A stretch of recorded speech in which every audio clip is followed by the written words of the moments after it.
Әнфәл сүресі. Рахман, әрі аса рахымды, Алланың атымен бастаймын. Уа Мұхаммед, мүміндер сенен соғыстан түскен олжа жайлы сұрайды. Оларға соғыстан түскен олжа Аллаға және пайғамбарға тиесілі. Оны бөліп үлестіру Алла тағала мен елшісінің қолында деп айт. Сондықтан Алланың үкіміне қарсы келуден сақтаныңдар, және араларыңа сызат түсірмеңдер.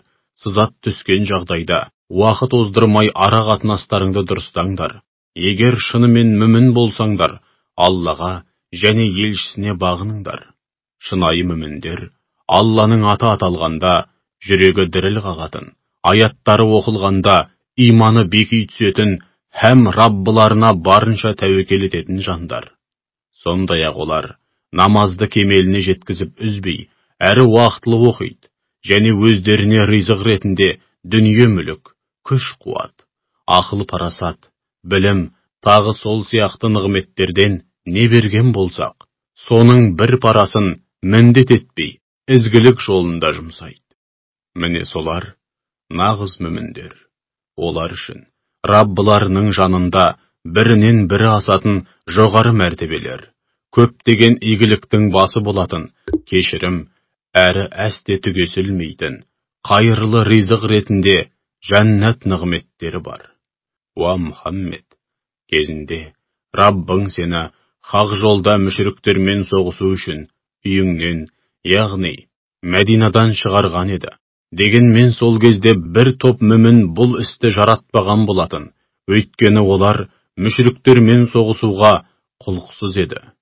Тіпті бұл іс ақиқатқа айналғаннан, яғни соғыстың болатындығы белгілі болғаннан кейінде, біреу оларды көздерін бақырайтып қойып, өлімге әкетіп бара жатқандай соғыс мәселесінде сенімен сөз таластырған еді. Алла тағала сендерге екі топтың бірін, яғни мүшриктердің сауда керуенін немесе Меккеден шыққан мүшриктердің қолын міндетті түрде тізе бүктіресіңдер деп уәде бергенде, сендер қауқарсыз топқа, яғни керуенге жолығуды қаладыңдар. Алайда Алла өзінің үкімдерімен сендерді мүшриктердің қолына қарсы қойып, сендерді жеңіске жеткізу арқылы ақиқаттың мерейін үстем етуді һәм кәпірлерді, әсіресе көсемдерін және солармен бірге күпірлікті түп тамырмен құртуды қалаған еді. Ол, яғни Алла өмір бойы күнәдан көз ашпаған азғындар қанша жерден жақтырмаса да, ақиқаттың ақ туын желбіретіп, жалған атаулыны, әсіресе күпірлік пен жалған сенімдерді жоюды қалаған еді.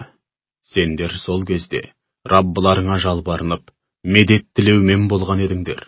Сонда ол, мен сендерді бірінен кейін бірі келетін мың жауынгер періштемен қолдап жебеймін деп дұғаларыңды қабыл етті. Алла мұны алдағы жеңістің сүйіншісі болсын, әрі бойларыңды билеген үрейден арылып, жүректерің орнықсын деп істеді. Әйтсе де, жәрдем бір Алладан ғана келеді. Жәрдемге келген періште де, басқасы да тек себеп қана. Шүбәсіз, Алла азиз, бәрінен үстем, ұлы, һәм хаким. Әрісімен әрбір үкімінде талай хикмет болған асқан даналық иесі. Соғыстың қызған шағында Алла бойларыңды билеген үрейден арылтып, уайым қайғыларыңды сейілту үшін сендерді аздап мүлгіткен еді.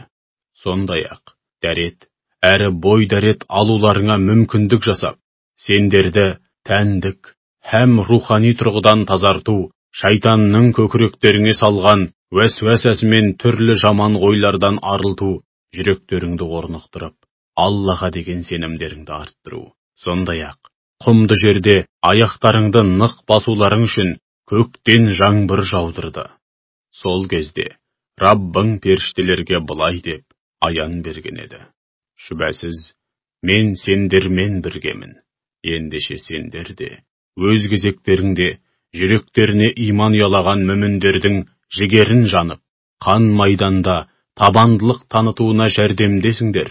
Мен күпірлік қылғандардың жүрегіне үрей саламын. Ал сендер болсаңдар, бірден бастарын шабыңдар, һәм қару ұстаған саусақтарын түгелдей шабыңдар. Өйткені олар Аллаға және Расулына қарсы келді. Кім Аллаға және Расулына қарсы келетін болса, біліп қойыңдар. Шүбәсіз, Алланың жазасы тым ауыр. Міне көрдіңдер ғой. Ендеше, ей кәпірлер, қазірше сол жазаны тартыңдар. Шүбәсіз, о дүниеде кәпірлерге тозақ азабы бар. Уа иман келтіргендер, кәпірлердің қолмен бетпе-бет келгенде, жалт беріп тұра қашпаңдар.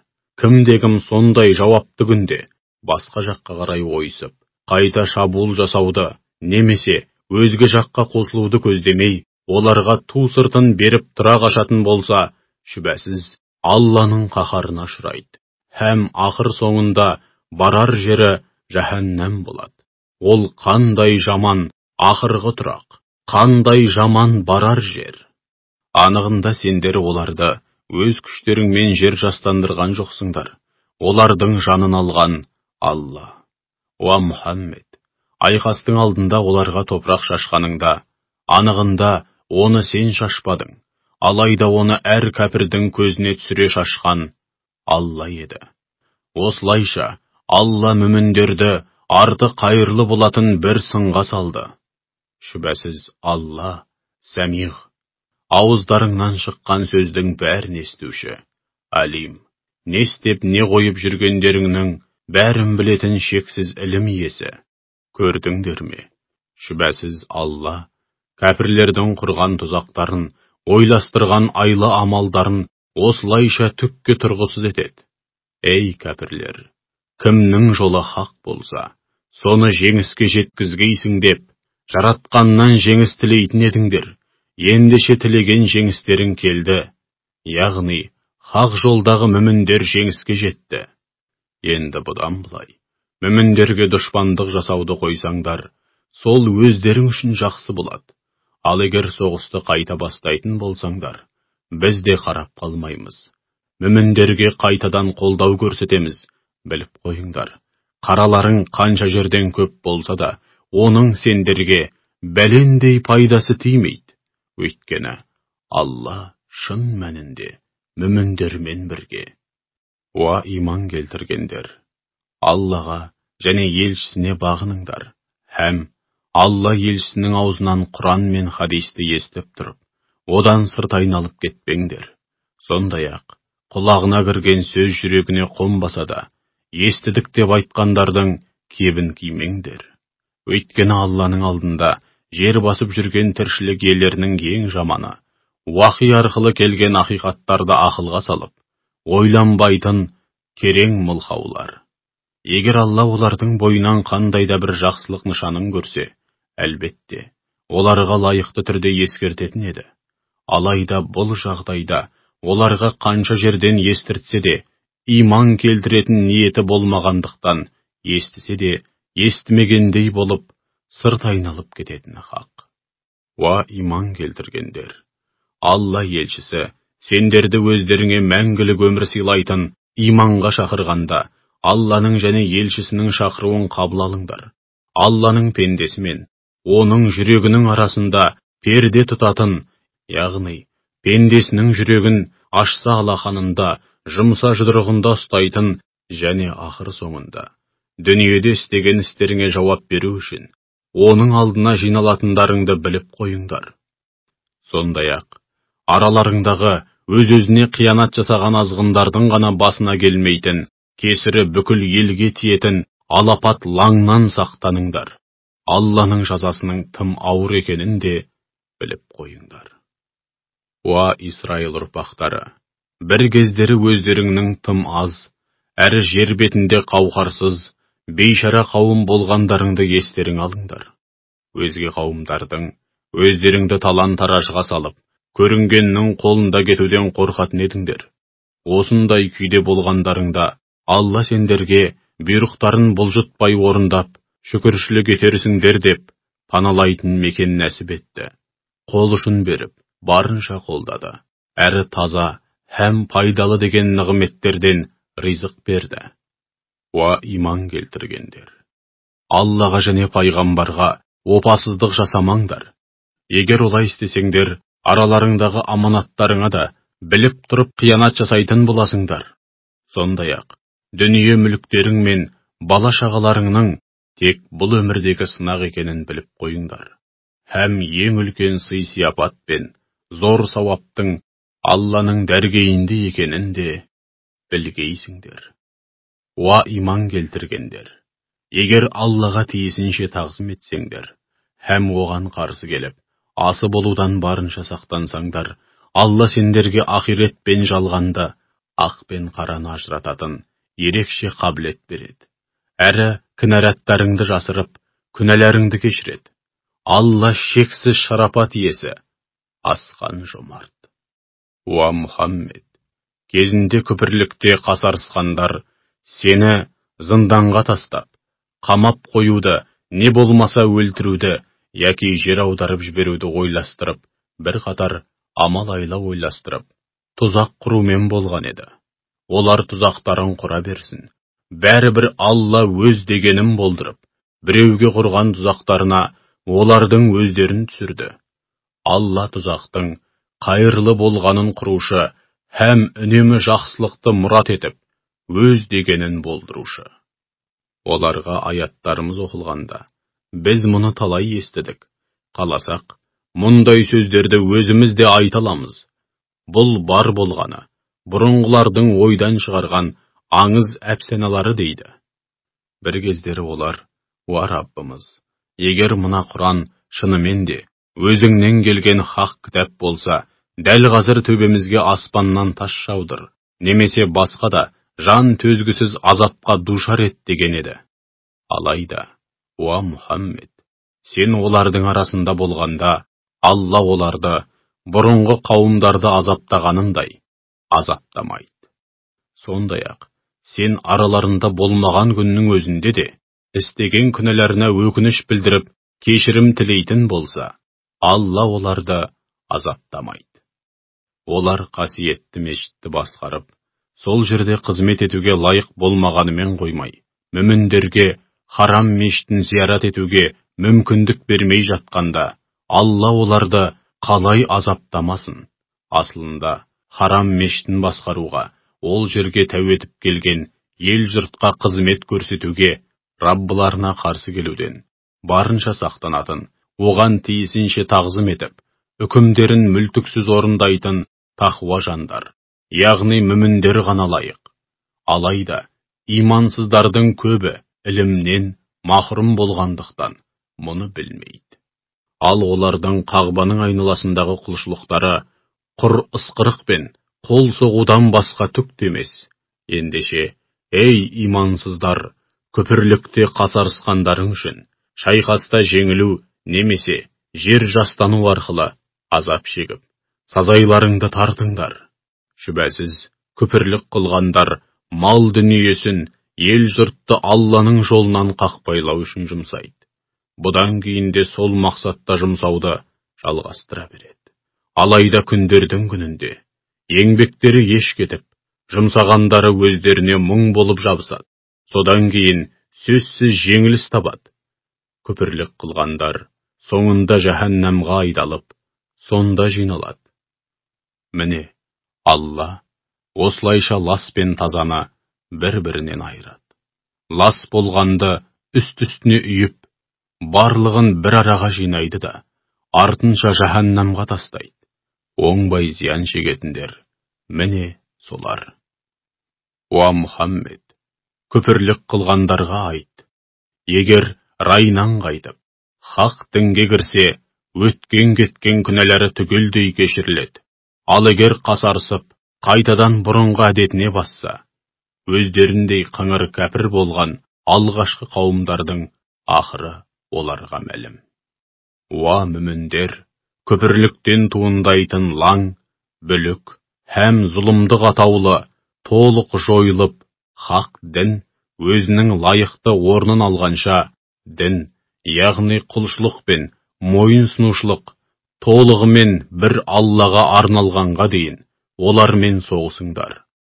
Егер олар лаң салып, бүлік шығарудан, дұшпандық жасаудан тыйылса, шүбәсіз, Алла олардың не істеп, не қойып жүргенін толық көруде.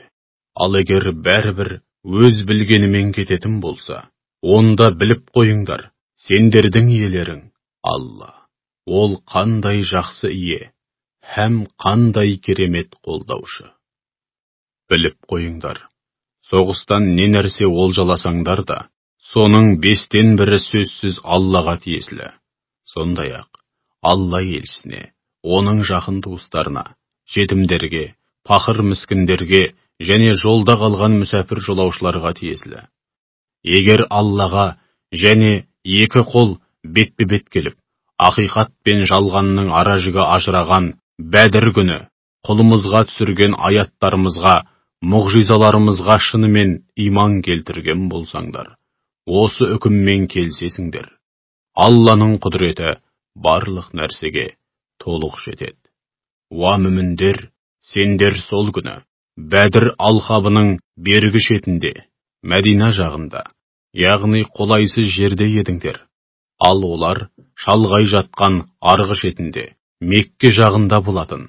Ал керуен сендерден сәл ғана төмен жақтан теңіз жағасында еді.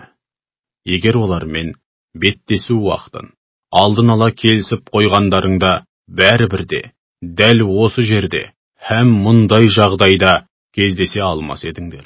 Алайда, Алла пешенелеріңе жазған істі жүзеге асыру үшін сендерді дәл осылай ойламаған жерде беттестірді.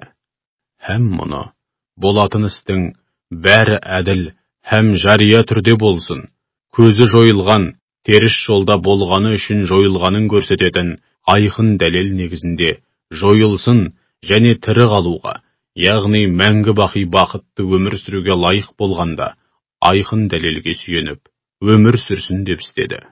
Шүбәсіз, Алла Самиғ, бәрін естуші, һәм Алим, бәрін білетін шексіз ілім иесі. Уа Мұхаммед, сол кезде Алла түсіңде саған мүшриктердің қолын әлде қайда аз етіп көрсеткен еді.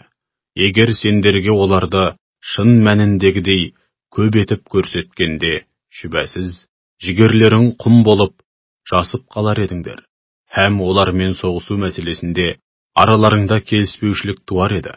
Алайда Алла сендерді мұндай келеңсіз жағдайға қалудан сақтады. Шүбәсіз ол көкіректердегі бар сырды толық біледі.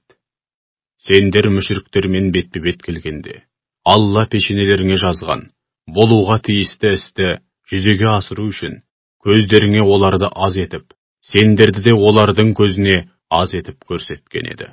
Соңында барлық істер Алланың алдына барады. Сөйтіп ол, қай іске қандай үкім айтса, сол болады. Уа иман келтіргендер, жаудың қандай да бір жасағымен ұшырасып, бетпе-бет келгенде табандылық, қайтпас қайсарлық танытыңдар, және Алланы ауыздарыңнан тастамай көп еске алыңдар. Сонда екі дүниеде де азаптан құтылып, мақсат мұраттарыңа жетесіңдер. Аллаға және елшісіне мойынсұныңдар. Өзара таласып тартыспаңдар, әйтпесе бойларыңды үрей билеп жасып қаласыңдар. Һәм күш-қуаттан айырыласыңдар. Тиісінше сабырлылық танытыңдар. Шүбәсіз Алла сабырлылармен бірге. Жорыққа аттанғанда шаһардан немесе ауылдан бір өзі бәрін қырып жоятындай болып, маңғазданып, ел-жұртқа көз қылып шыққандармен, ел-жұртты Алланың жолынан қақпайлайтындар секілді болмаңдар. Алла олардың не істеп не қойып жүргенін шексіз ілімімен толық қамтып білуші, һәм шексіз құдіретімен толық қамтып бақылауда ұстаушы. Сол кезде шайтан оларға өз істерін безендіріп, өздеріне сондай жағымды, сондай керемет іс етіп көрсетіп, бүгін адамдар арасында сендерді жеңіп, тізе бүктіретін ешкім жоқ, мен де қастарыңда боламын деп азғырды. Алайда, екі қол бетпе-бет келгенде райынан қайтып, сендерге еш қатысым жоқ, менен аулақ жүріңдер. Шүбәсіз мен сендердің көре алмай тұрғандарыңды көрудемін. Мен Алладан қорқамын. Алланың жазасы тым қатты деп жалт беріп тұра қашты. Екі жүзділер мен жүректерінде руханияттан жұрда ететін дерті барлар, мүміндер жайлы, мына әлін білмеген немелерді өздерінің діні алдап соқты. Әйтпесе сан жағынан да, қару жағынан да, өздерінен әлді қайда басым, Мекке әскерімен айқасуға бел байлап, мұндай көзсіз батырлыққа бармас еді десті. Алайда, ақиқатында кім-де-кім бір Аллаға тәуекел етсе, шүбәсіз Алла азиз, бәрінен үстем, һәм хаким. Әрісімен, әрбір үкімінде талай хикмет болған асқан даналық иесі. Періштелер күпірлік қылғандарды бетінен де, жонынан да ұрып соғып, жанын алып жатқанда, олардың түрін көрсең ғой. Міне, енді жаһаннам азабының дәмін татыңдар. Міне, бұл азап, өз қолдарыңмен істеген күнәларыңның қарымы. Алла құлдарына әсте зұлымдық жасамайды. Бұл тура Перғауын әулеті мен олардан бұрынғылардың жағдайындай. Олар Алланың аяттарын жалғанға шығарып, күпірлік қылды. Алла болса оларды істеген күнәлары үшін жазаға тартты. Шүбәсіз, Алла өте күшті, жазасы тым қатты. Мұның себебі, қандайда бір қауым өз ішінде рухани тұрғыдан жұтап, кері кетіп, өз-өзінен бүлініп, өзгеріске ұшырамайынша, Алла оларға нәсіп еткен нығметін әсте өзгертпек емес. Шүбәсіз, Алла самиғ, ауыздарыңнан шыққан сөздің бәрін толық естуші, һәм алим, бәрін білетін шексіз ілім иесі. Бұл да Перғауын әулеті мен олардан бұрынғылардың жағдайындай, олар Раббыларының аяттарын жалғанға шығарды. Біз болсақ, күнәлары себепті олардың көзін жойып, Перғауын әулетін тұңғиық теңізге батырдық. Расында, олардың барлығы өзгеге озбырлық көрсетіп, өз-өздеріне қиянат жасаған залым еді. Өйткені Алланың алдында жер басып жүрген тіршілік иелерінің ең жаманы күпірлікте қасарысқандар, олар бұдан былайда иман келтірмейді. Уа Мұхаммед, олармен 200 кәпірлермен қай кезде болмасын келісім шартқа отырсаң, әр жолы Алладан қорықпастан, һәм шімірікпестен келісімді бұзумен болады. Егер оларды соғыста қолға түсірсең, арттарынан келетіндерге сабақ болатындай етіп, тиісті сазайларын бер, бәлкім сол оларға сабақ болар. Егер өзіңмен келісім жасасқан қауымның опасыздық нышанын байқасаң, оларға қарсы қандайда бір шара қолданбай тұрып, жағдай екі жаққа бірдей белгілі болу үшін, оларға бұдан былай келісім күшінің жойылғандығын ашық мәлімде. Шүбәсіз, Алла опасыздарды мүлде ұнатпайды. Күпірлік қылғандар, қанша күнәға батсақ та, бүгінге дейін бәлендей жазаға тартылмадық, бұдан кейін де тартыла қоймаспыз деп, бір жолата құтылдық. Енді бізді ешкім ұстайды, жазалайды алмайды деп ойламасын. Олар бізден еш қайдада қашып құтыла алмайды. Уа мүміндер, дұшпанға қарсы қолдарыңнан келгенше күш қуат сайлаңдар, һәм соғыс үшін ат баптаңдар. Сол арқылы Алланың, яғни хақ діннің дұшпандарын, өздеріңнің дұшпандарыңды, һәм өздерің білмейтін, қырсыры бір Аллаға ғана мәлім болған, өзгеде дұшпандарыңды қорқытыңдар. Олар қаймығатындай күш болыңдар. Сондай-ақ, Алла жолында дүние мүліктеріңнен не жұмсасаңдар да, соның қарымын толық аласыңдар, һәм әсте әділетсіздікке ұшырамайсыңдар, яғни ақыларыңды жемейміз, сауаптарыңды толық аласыңдар. Алайда, дұшпандарың бейбіт бітімге келуге ыңғай танытса, сен де пейіл білдір, және бір Аллаға тәуекел ет. Шүбәсіз, Алла сәмиғ, айтқан сөздеріңнің бәрін естуші, һәм алим, бәрін білетін шексіз ілім иесі. Егер олар бейбіт бітімге келеміз деп, сені алдап соққылары келсе де, еш қам жеме. Шүбәсіз, саған жебеуші ретінде бір Алла жеткілікті. Саған бүгінге дейін медет беріп, мүміндер арқылы қолдау көрсеткен де бір өзі. Алла сол мүміндердің жүректерін жарастырды. сен жер бетіндегі байлықтың бәрін осы жолда жұмсасаң да, олардың жүректерін дәл бұлай жарастыра алмас едің. Алайда, Алла оларды жарастырды. Шүбәсіз, ол азиз, бәрінен үстем, әр ұлық, һәм хаким. Әрісімен әрбір үкімінде талай хикмет болған асқан даналық иесі. Уа ардақты пайғамбар, саған қолдаушы ретінде бір Алла, және соңыңнан ерген мүміндер жеткілікті. Уа ардақты пайғамбар, мүміндерді Алла жолында хақ мақсатта елді Алланың хақ жолынан қақпайлайтын бүлікшіл, бұзақы кәпірлерге қарсы соғысуға құлшындыр. Егер араларыңда табанды да жігерлі 20 кісі болса, тең ұрыста 200 адамды жеңіп кетеді. Ал егер дәл сондай 100 кісі болса, күпірлікте қасарысқан 1000 адамды еңсереді. Өйткені ол кәпірлер еш нәрсенің мәнісіне бойлай алмайтын, ойдан да, сезімнен де жұрдай қараңғы тобыр. Алайда, дәл қазір соғысқа деген дайындықтарың шамалы болғандықтан, Алла сендерге жеңілдік берді. Өйткені ол, бақайшағына дейін қаруланған адуынды жаумен салыстырғанда, дәл қазір күштеріңнің әлде қайда кем екенін біледі. Ендеше, араларыңда табанды да жігерлі 100 кісі болса, тең ұрыста 200 адамды жеңіп кетеді. Ал егер дәл сондай 1000 кісі болса, Алланың қалауымен 2000 адамды еңсереді. Алла сабырлы да, ерік жігері күшті жандармен бірге. Қандай да бір пайғамбардың пайғамбарлық міндетін атқарып жүрген жерде елді түгелдей өзіне қаратып, дінді үстем етпейінше тұтқын ұстағаны лайықсыз.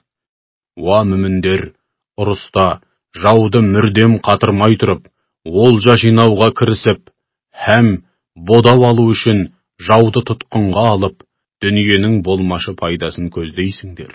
Алла болса сендер үшін ақиретті, сондағы мәңгілік бақытты қалайды. Алла азиз, бәрінен үстем, ұлық, һәм хаким, әрісімен әрбір үкімінде талай хикмет болған асқан даналық иесі.